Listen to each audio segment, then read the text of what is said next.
শুনের মুসলমান ভাইরা আমার, আল্লাহর নবীজি জিহাদ করেছেন 23টা যুদ্ধে। নবীজি সেনাপতির দায়িত্ব পালন করেছেন। একটা ঘটনা বললেই আপনার বুঝে আসবে, আল্লাহ রাসূল সাল্লাল্লাহু আলাইহি ওয়াসাল্লাম যখন আপনার এক খেজুরের বিনিময়ে কুয়া থেকে পানি উঠাতেন, এবার কুয়া থেকে পানি উঠাতে একটা বালতি পানি উঠাবে, আপনার 2টা খেজুর পাবে। এইভাবে ইহুদির সঙ্গে চুক্তি করে কুয়া থেকে পানি উঠাচ্ছেন। পানি উঠাতে আল্লাহ রসুলের হাত থেকে বালতির দড়িটা ছিঁড়ে বালতিটা ভিতরে পড়ে যায়। এবার ইহুদি এসে আমার সোনার নবীর সোনার গালে সোনার চোয়ালে টাস করে একটা চর দিয়ে দিলেন। চর দেওয়ার সঙ্গে সঙ্গে আল্লাহ রসুলের এবার ওই চোয়ালে ইহুদির হাতখানা দাগ বসে গেল। আল্লাহ রসুল সাল্লাল্লাহু আলাইহি ওয়াসাল্লাম ইহুদির হাতটা ধরে বললেন, ও আমার ভাই, আপনি আমার চোয়ালে চর দিয়েছেন, আপনার হাতে আহারে কষ্ট লেগেছে, ব্যথা লেগেছে।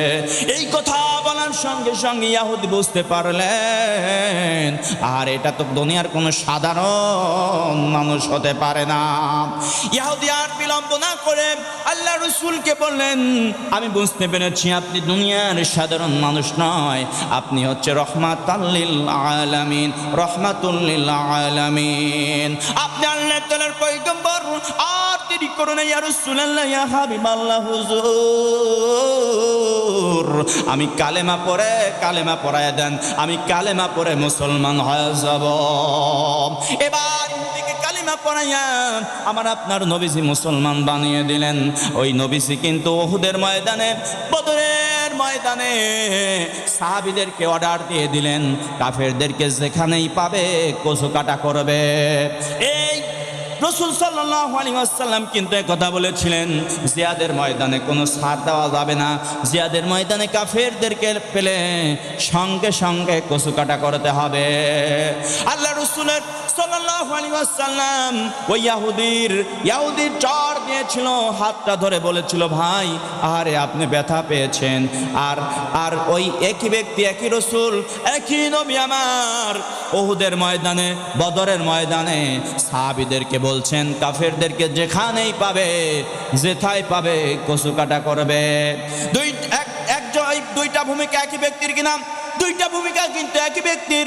এর মানে আমি বোঝাতে চাচ্ছি, যেখানে নরম হলে ইসলামের কল্যাণ হবে সেখানে আমরা নরম হব, আর যেখানে গরম হলে ইসলামের কল্যাণ হবে সেখানে আমাদের গরম হতে হবে। কথা বলেন ঠিক কিনা? মুসলমান ভাই, আল্লাহর গোলাম, সে কথা আমি বলতেছিলাম, আল্লাহ রাসূল সাল্লাল্লাহু আলাইহি ওয়াসাল্লাম আপনার যেখানে নরম হলে ইসলামের কল্যাণ হয়, দ্বীনের কল্যাণ হয়, সেখানে নরম হয়েছিলেন। আমরাও এখন থেকে সেখানে নরম হব। আর যেখানে আমি নরম হলে ইসলামের ক্ষতি হয়, গরম হলে ইসলামের কল্যাণ হয়, সেখানে আমাকে আপনাকে গরম হতে হবে ইসলামের কল্যাণের স্বার্থে। কথা বলেন ঠিক কিনা? এই গরম হতে গিয়ে, বাতিলের বিরুদ্ধে লড়তে গিয়ে যদি রক্ত দেওয়া লাগে রক্ত দেব, যদি জীবন দেওয়া লাগে জীবন দিয়ে দেব, শাহাদতের পেয়ালা যদি পান করা লাগে পান করব, কিন্তু কোনো সময় একটা সেকেন্ডের জন্য বাতিলের সঙ্গে আপোষ করা যাবে না। কথা বলেন ঠিক কিনা?